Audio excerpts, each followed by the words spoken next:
Welcome to the TruthLover video podcast presented by Love and Truth Party.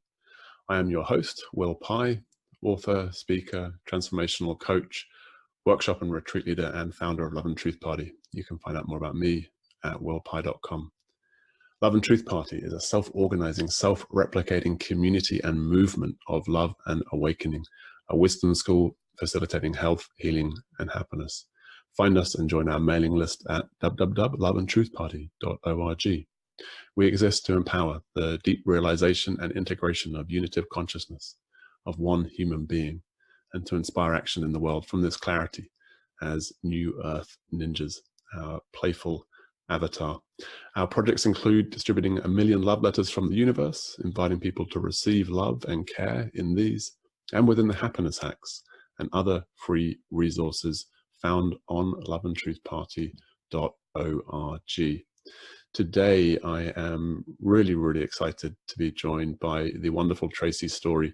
Tracie is the founder of Elemental Resonance, a platform for restorative, vibrational sound healing, qigong, movement therapy, conscious events, and workshops. She is a teacher, a writer, a vibrational sound practitioner, speaker, and takes her vibrational sound and qigong as keynotes in her practice. She has held workshops in Bali, Peru, Mexico, Canada, Australia, and London.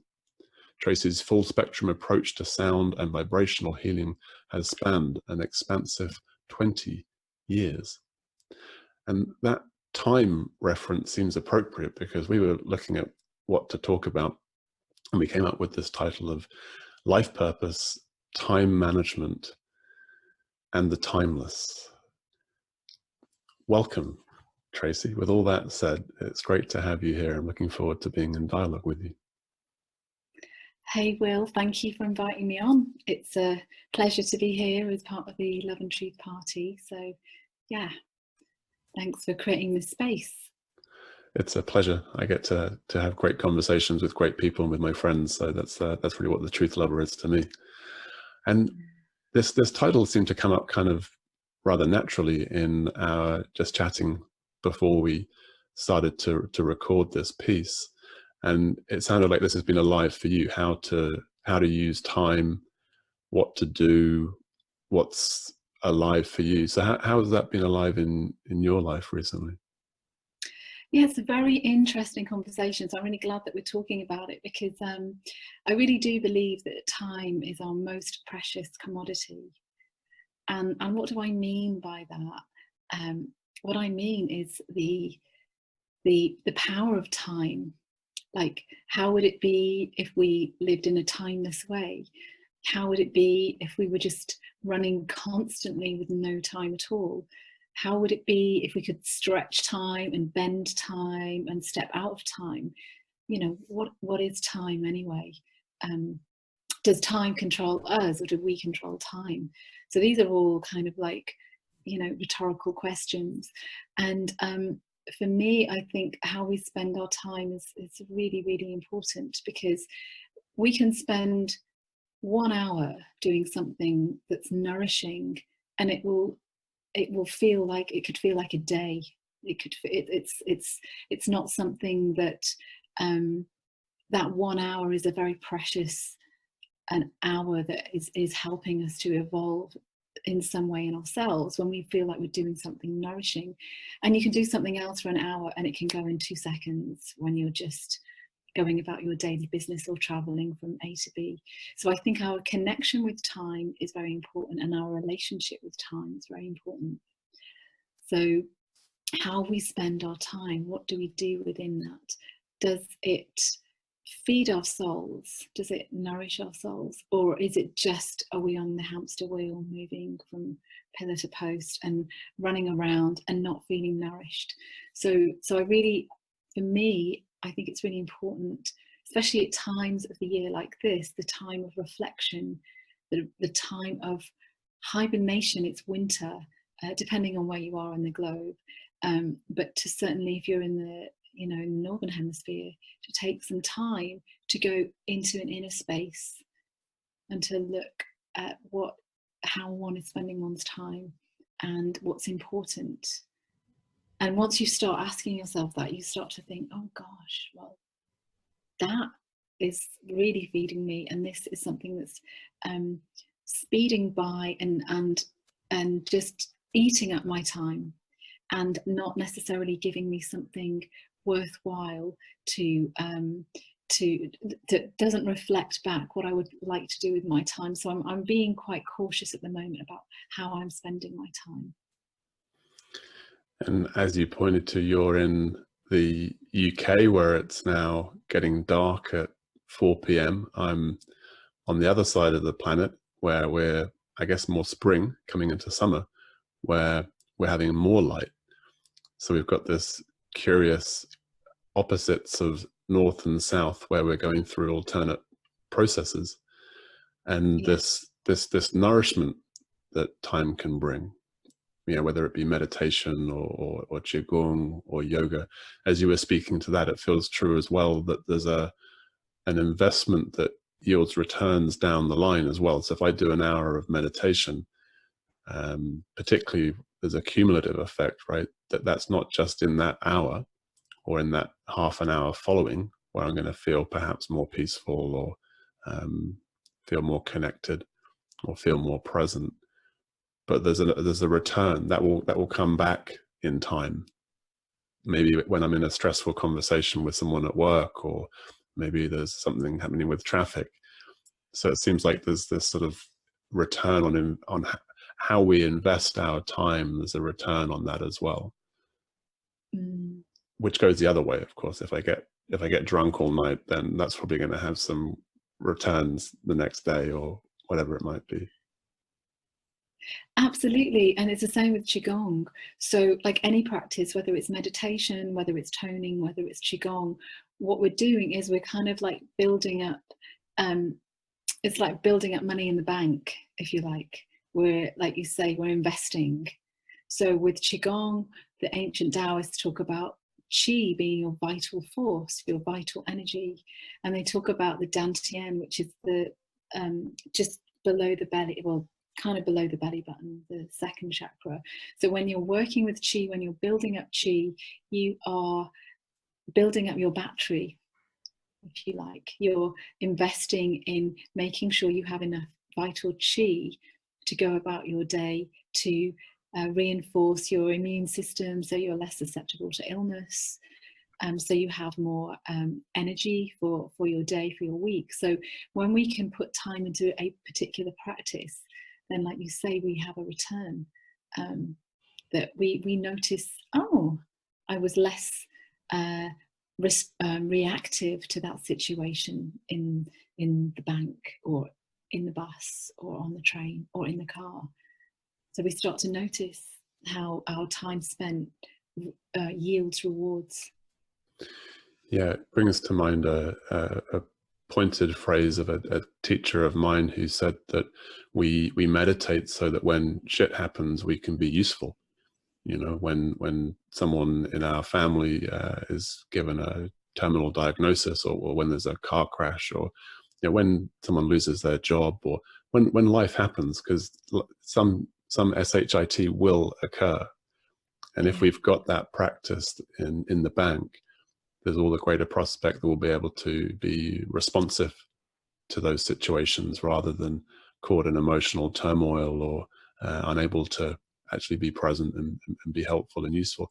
That's quite an uncommon view, it seems. That's certainly not how we're taught at school, that we would be building our emotional resiliency or spiritual power in order to be more useful in life. That's not something that we would hear commonly. No, and this is the thing. How do we deal with these situations, these challenges that come up in life? And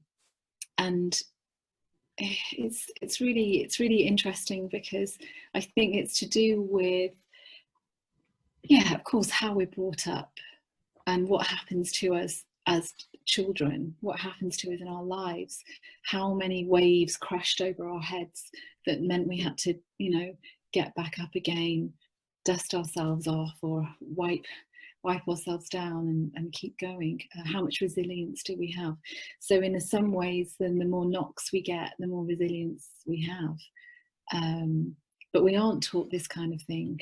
And I think this is why there's this huge movement now that people are turning to these alternative therapies and turning to wellness and health and meditation and breath work and a sound vibrational healing, qigong, all these things to help us to deal with everything that life brings, and the big shifts that are happening in the world, how we're able to deal with those, and what tools have we got within ourselves.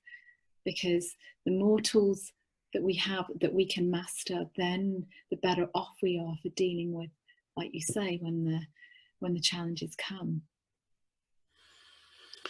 And you were referring to the Tibetan Book of the Dead in our conversation earlier, and there's like an ultimate context in that, because we're talking about, you know, cultivating capacities that will have utility in the future.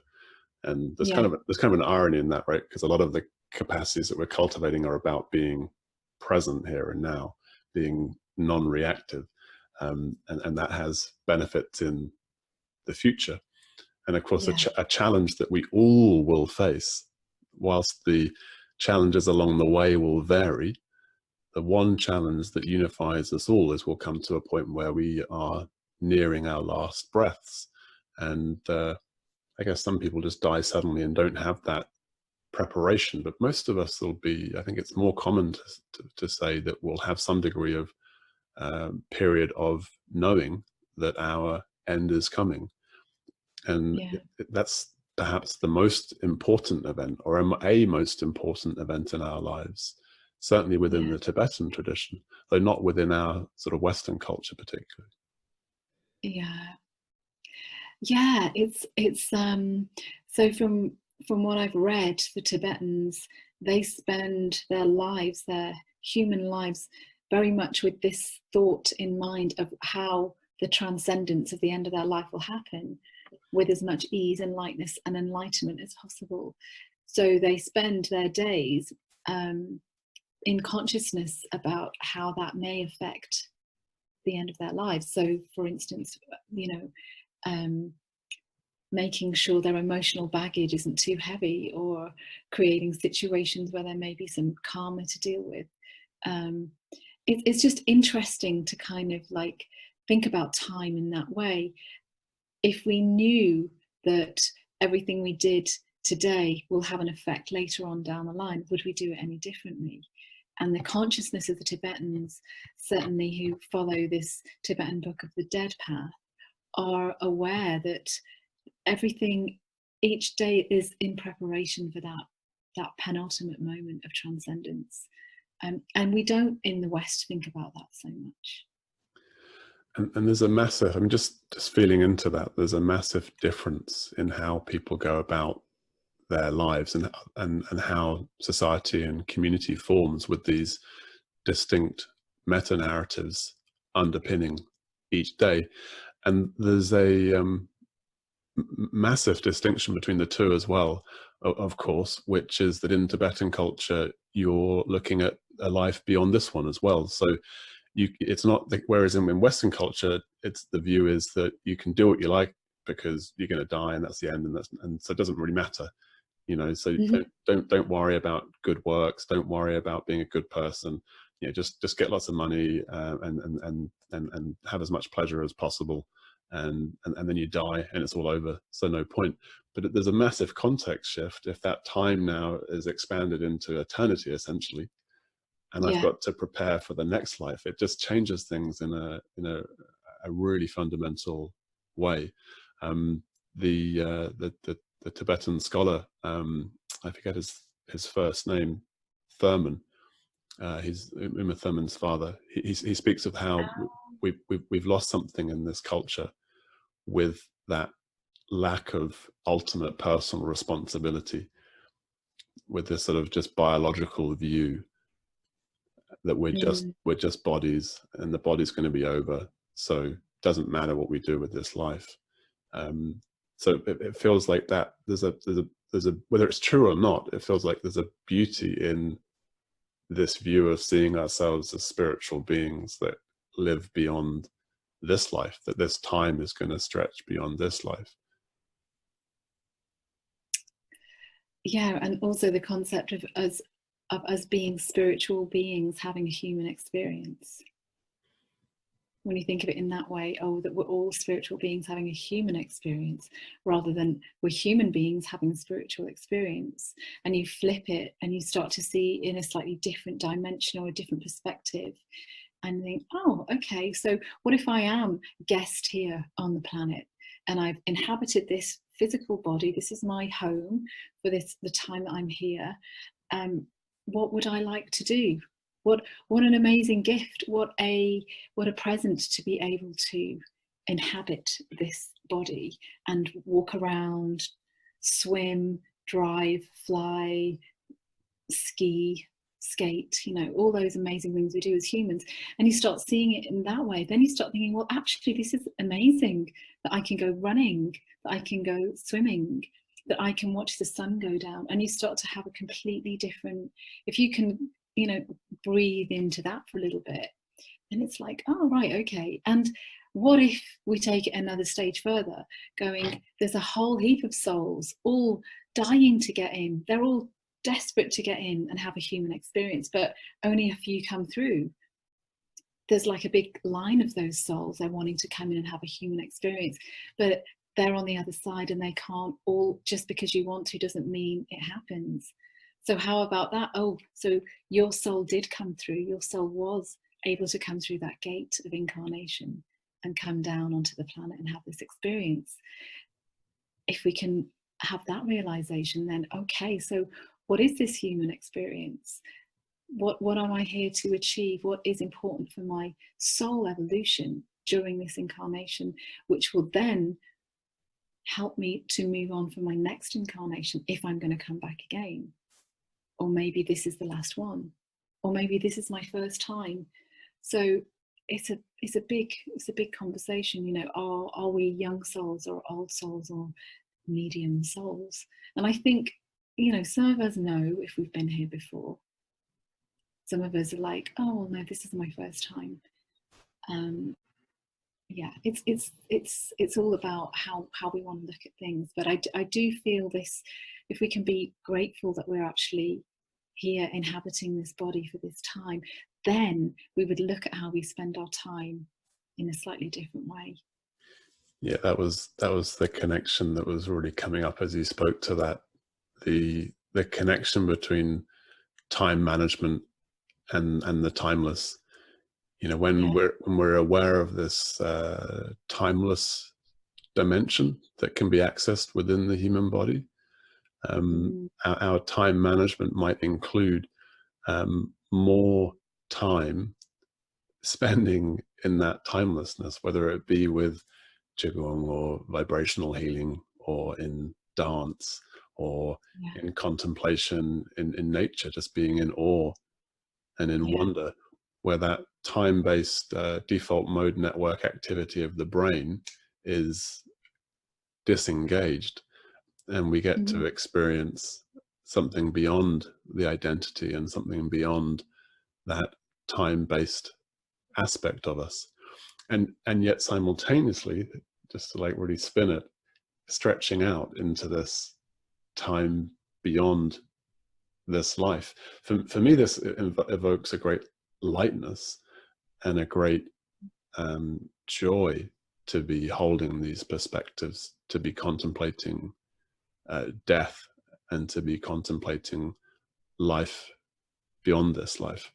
So it feels like a helpful perspective, a helpful view to be regarding reality in this way, and an expansive one. Yeah, it's what's interesting as well is, I think, this this lightness. If we realized that we were carrying things that were surplus to requirements, and this could be through you know, kind of transmutation in our lives, or transformation when we go through something that's difficult and we have a, you know, an epiphany, or somebody passes and we have to literally let them go because they're not around anymore. And we so physically letting things go, but also energetically dropping some of the baggage that we may have This could be to do with our parents, relationships with our parents, relationships with our partners, relationships with friends, and just going through life going, okay, so now I need to let some of this baggage down. I need to drop this. I've carried it up to this point, and now it's time to drop it. And it's kind of like, oh, how does that feel? Again, it comes back to the Tibetan Book of the Dead, just kind of like lightening the load in life so that we may be more free for death. So dropping some bags, and then you're like, oh, I'm literally lighter, and perhaps my hands are free now. Well, what am I going to do with my hands? Oh, I'm not sure. I've been carrying these bags for so long, I'm not quite sure what to do. Oh, maybe I can paint. Oh, maybe I can write. Or maybe I'm going to start getting into pottery. Now my hands are free. And what happens is we do become addicted to these certain modalities of carrying things and mindsets and habits within ourselves. And then when those dissipate, or when we go through change, transformation, transmutation, we have to adjust to a different modality of space and time because things have changed. So then we're like, oh, what do I do with that? And there's a moment of discomfort because we're so used to being a certain way. We're not quite in the new incarnation yet. So we have this opportunity in our life constantly to reinvent, reevaluate, drop things and come into the new. Sometimes this can take a few minutes, sometimes it can take a few weeks, sometimes it can take a few months, a few years. It depends on the kind of size of this stuff. But what I'm trying to say is we've got the ability to change things all the time if we so wish, if we so choose. I love that. Yeah. There's just so much juice in that, and the dropping of baggage, that's a phrase that I've heard often, but I like what that evoked for me was the simplicity and what it might be. It could be an emotion, it could be a thought pattern, it could be a self-identity, it could be a story about the world, it could be a habit, an activity that we're just so used to. I think the vast majority of the world is in an addictive cycle of alcohol and caffeine, or a large part of the world at least. So that, you know, and I know I've been in that experience. And what is it to drop, say, those two things, and what does that free up? I really like the way that you evoked that, like, oh, I've now got some energy moving, and I've got literally, as it were, space that wasn't existent prior. What becomes possible now? I think the same is true in maybe there's a narrative about who I am in relationship, or maybe there's a narrative about what the world is. And if those narratives can be dropped, if I recognize that it's no longer necessary to carry that story, to see life through that lens, what now becomes possible? What now becomes possible in this space? That's a really powerful image. I love that we can rebirth ourselves. And I think what's really important to consider as well is to, if we're looking at the story and the narrative, that story and narrative has served us up to a point. There's a reason why we've been saying this story to ourselves. There's a reason why that narrative has existed. But then one needs to be honest with, okay, maybe this isn't serving me anymore. Maybe this isn't the truth I need to hear anymore. It's actually holding me back. So it's time to kind of thank that. And then that's the point of letting go, dropping the bags, whatever it is that one needs to do. I know we're talking metaphorically here, but just having, you know, an actual stepping away, physically stepping away from that thing in order to step into the new. And that's kind of scary, which is why most people don't want to do that. They want to hang on to things because this is where I feel comfortable. Is it making me happy? Well, no, but this is what I'm used to. Okay, so I'll stay in this. It takes a bit of courage to go, okay, I'm scared. I don't know where this is going to go. What happens when I drop these things? What happens when I change the story? What happens when I realize that cycle isn't serving me anymore? It's the unknown. And it seems to be true that often will take sufficient suffering to create the motivation to change. I've often heard this said, oh, it's like, okay, they just haven't suffered enough yet, you know. That's the truth of it. When the pain gets enough, then perhaps there'll be a look to change, a look to take actions to do things differently. Yeah. And I imagine most of us can relate to that in some way or other. There's the physical intelligence of, you know, touching something very hot. You know, that we move away from that. Okay, I'm not going to touch hot plates anymore. That's very, very painful. But typically with life circumstances and so on, we're a bit slower to learn that there's pain in that habit or in that attitude or in that behavior. And what's your pain threshold? Right. You know, some people are like, oh, my pain threshold is like this. Other people have a huge pain threshold. So, you know, how many times do we need to kind of be warned? I have this kind of, I like to look at it from the kind of perspective of the guides, if you like, that sometimes they kind of like tap me on my shoulder and go, hey, Tracie, probably this isn't quite right. Probably best to kind of maybe change course here.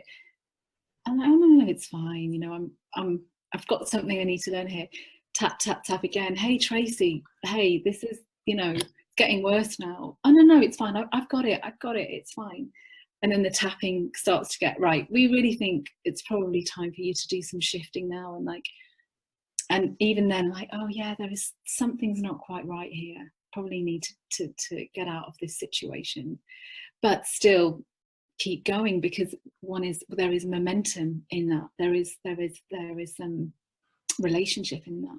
But then eventually it gets to the point where it's like, okay, the guides are like, she's not going to stop. We're going to have to like put on the emergency brakes here, you know, boom, and then, you know, crash, whatever that might be. And it could be a physical thing, it could be an emotional thing, it could be a mental thing, but something happens to stop you in your tracks, because this is not going in the right way. And some people need to be physically stopped in their tracks. And from that, the most amazing things happen. Okay, it's painful. There may be a broken leg. There may be a broken arm. There's certainly maybe heartbreak. There's some loss of some kind. But through this is, you know, the new seedling starts to come from that. The growth eventually starts to come.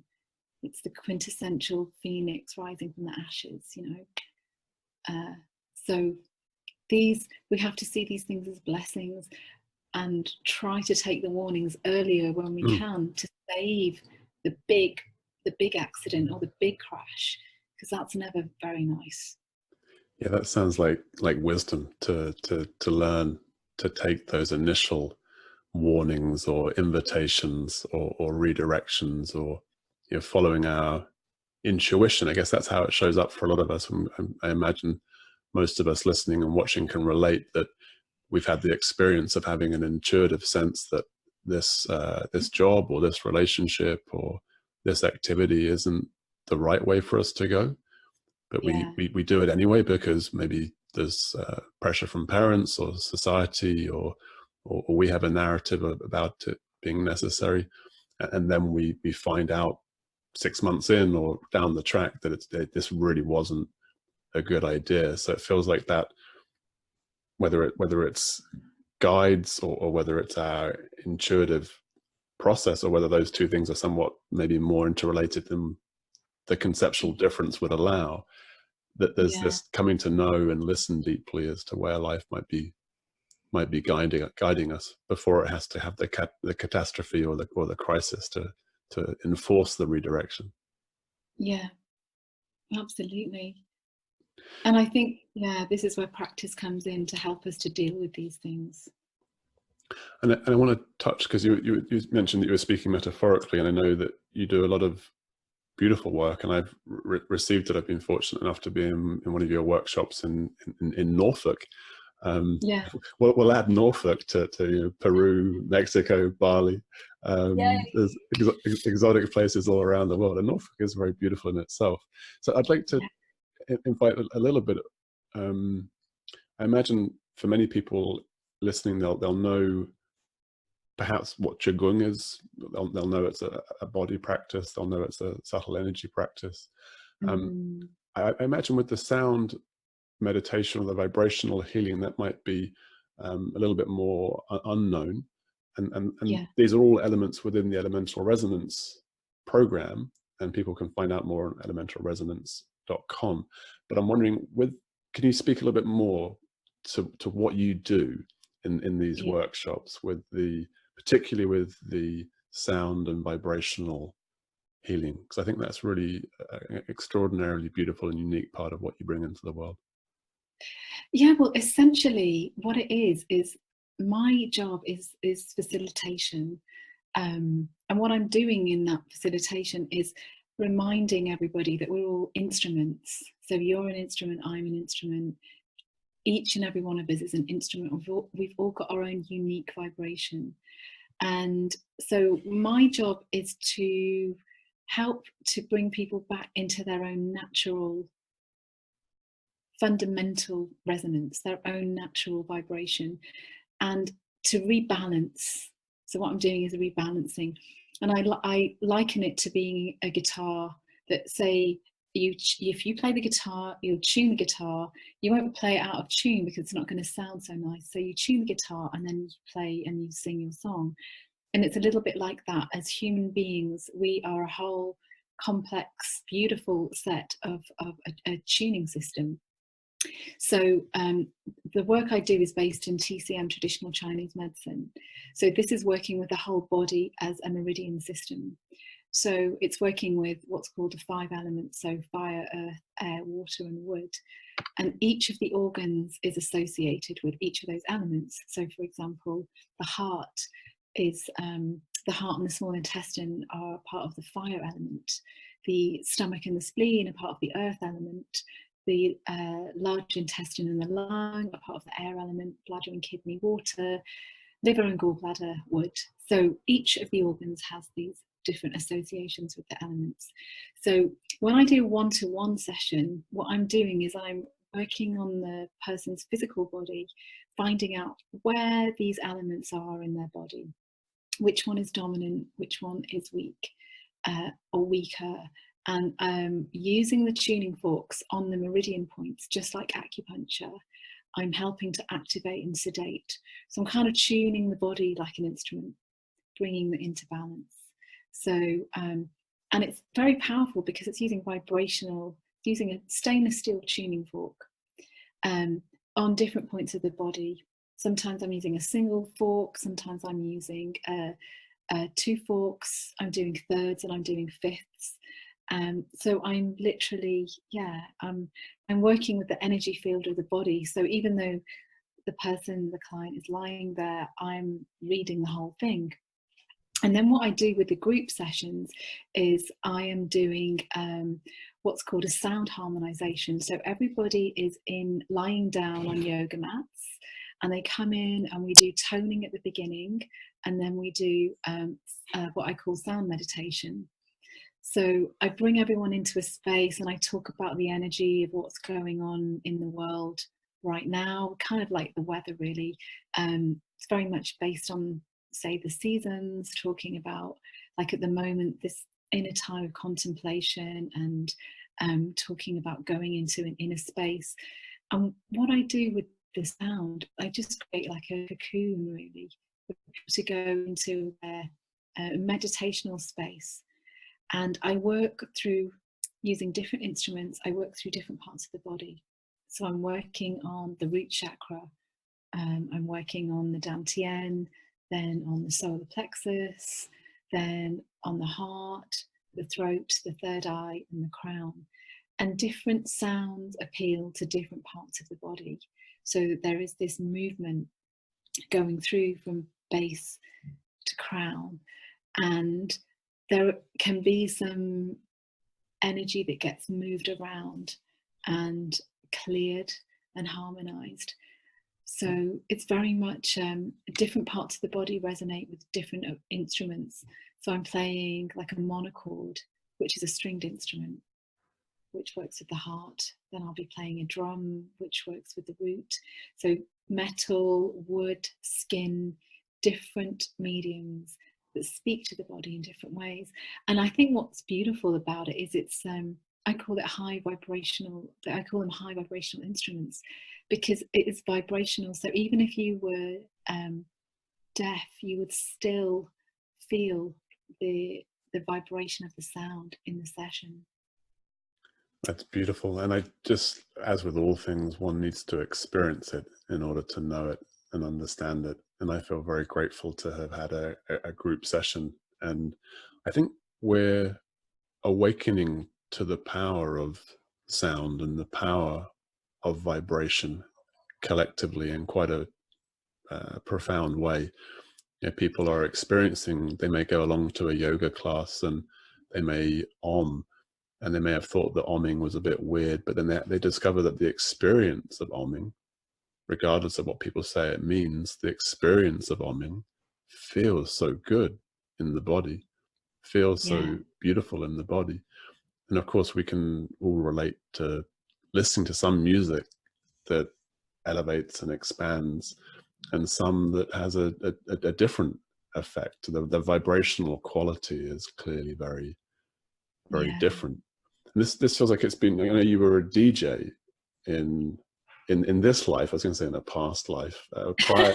So music and vibration and facilitating experiences of activation and sedation, like that's obviously been a theme through your life by the sounds of it.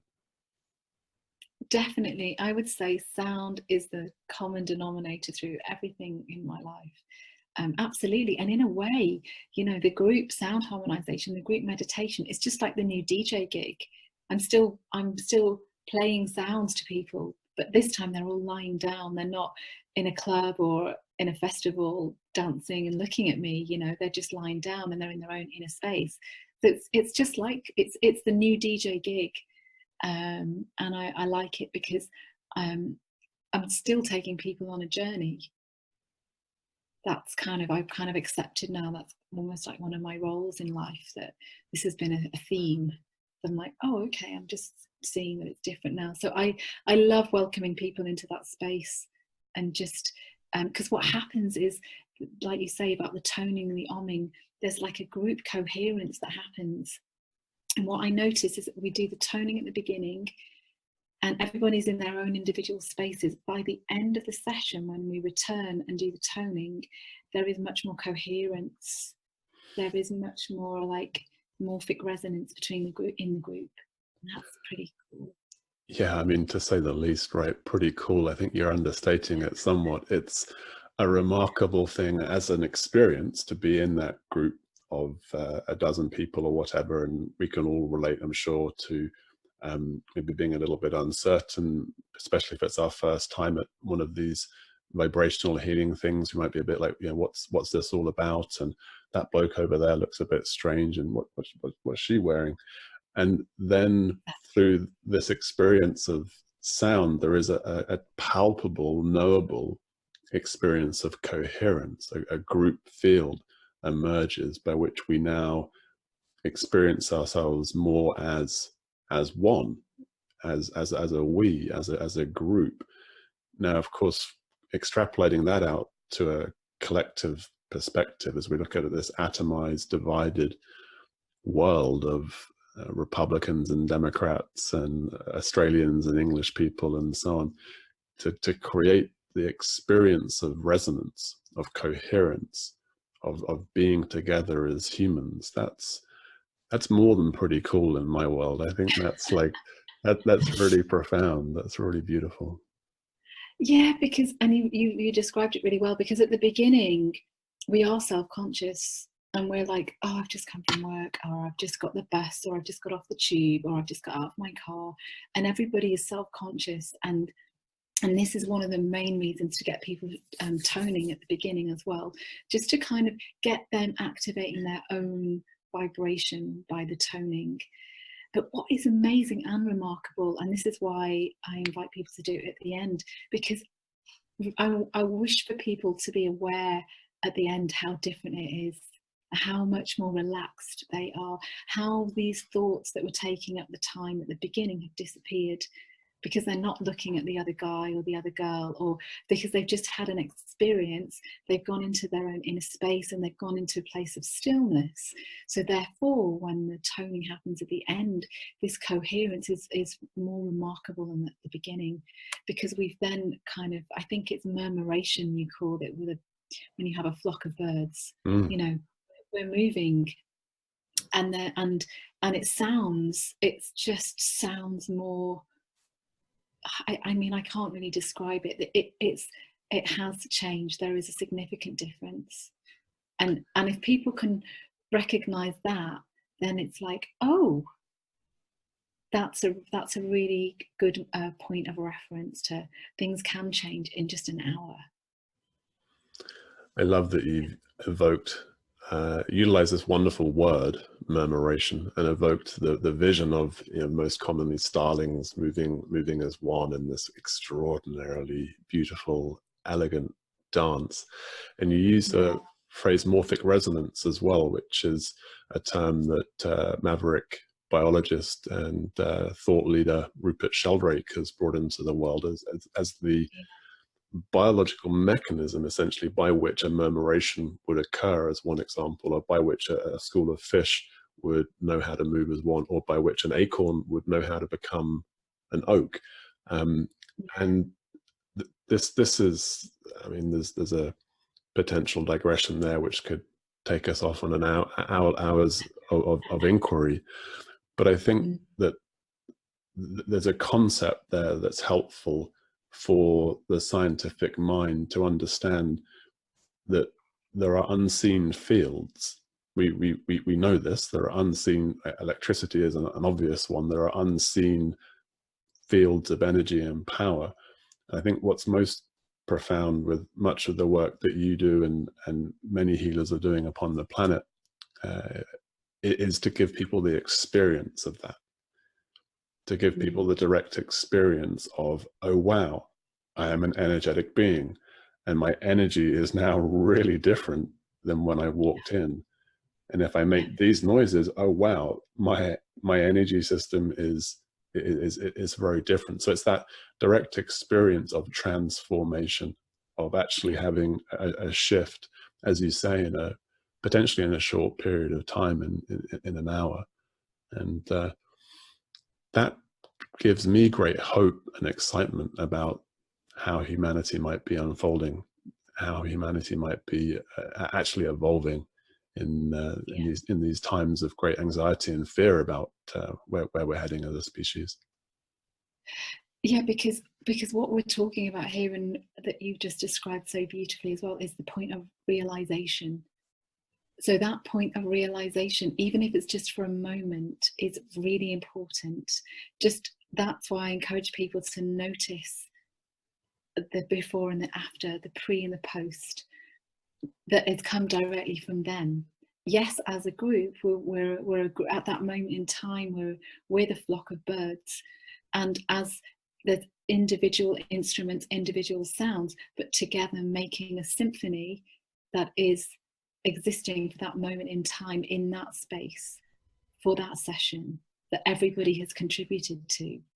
And that point of realization it's very deep, because it's that realization that, oh, maybe I can create something in my life. Maybe I am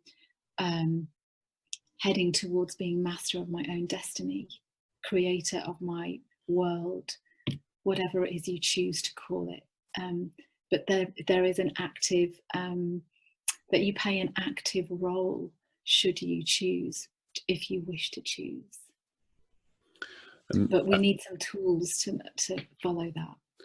Right, and that ties in with this notion of life purpose. And it seems to me that looking at your life journey and how all these different elements, using an appropriate word, with elemental resonance being your thing, your corpus of your process that you take people through, that it from this perspective, it seems clear that this is Tracie Storey's life's purpose, to work with sound to facilitate people's transformation, something of this nature. And I love how you link the momentary or the half day or the hour shift. Oh, like, oh wow, I have some power to create change, to create shift, and to extrapolate that out into a life that can be transformed, to drop that baggage, to drop this baggage, to change this energy system such that, now what happens in this space. And with more individuals evolving in that way, the collective can only benefit. It seems to be just, we're living in a time, of course, of such focus and interest upon the devolution and potential catastrophic end of the human species, and a lot of anxiety and a lot of fear. And it feels really helpful to be pointing to the embodied truth of these practices and processes by which we can encounter joy and love and bliss and purpose, and discover more of what we are and what we're here to contribute and be. I really want to get into a session of yours. I feel I need to get back to the UK and have some more elemental resonance work.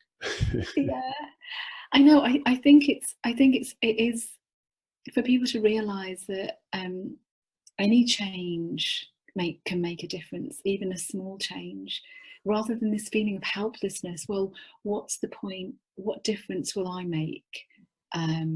This stuff's happening anyway. Is there really going to be any, and this is the kind of these are the messages, this is happening, it's too late. It's just like, oh God, well, maybe we're just all doomed, and like, what can we do about it? It's like, no, this is like every small change can make a difference, because yes, some people are out there protesting on the streets and planting trees, doing incredible, amazing stuff. But also it's the home within the universe, within the world, within this. This is what we need to keep healthy as well, because what was reflected here is projected out, expanded out into the world. So this is where coming back to being a human instrument. So if we are living in our most highest, healthiest self, then that's the sound we are projecting out to the universe. And we need to have that. We need to be sending out positive sounds, positive vibrations. It kind of sounds cheesy, but when we take it back to us being a vibrational instrument, a human instrument, then it makes, because we're vibrating that out when we're not even speaking. That's what's going out into the world the whole time. So I encourage people to feel this power, this empowerment within themselves, because it really does start here. Yeah, I just feel myself coming so alive hearing what you're speaking to, and this is a key theme of Love and Truth Party, that we're playing powerfully in the pure democracy of consciousness, right? So in the awareness of the unitive nature of reality, that we are all connected through one electromagnetic field. We don't need to get too esoteric. We can just deal with basic accepted physics to understand that we are connected and we are communicating, whether we like it or not, in a symbiotic relationship with the field of consciousness, I would say, around the entire planet. And the person on the demonstration who is imbuing, embodying, evoking, communicating love and peace and joy, whilst taking a very powerful stand for a particular cause or approach, is different, very different from the person that might be appearing to do the same thing, but is filled with anger and fear and anxiety. That's a different thing that's actually happening right there. I could talk with you for hours about this particular aspect of your work and how it links to global transformation. I think this is why our dear Greta Thunberg is doing so well, because she's like a teenager, like she's young. Her the vibration is much more pure coming from her, because she is you know, a small, well, she's a teenager, she's not an aging politician speaking about some of this stuff. So if you think about it in that way, her vibration is so powerful. I mean, look at the amazing work she's doing, and it's because she's coming from this place of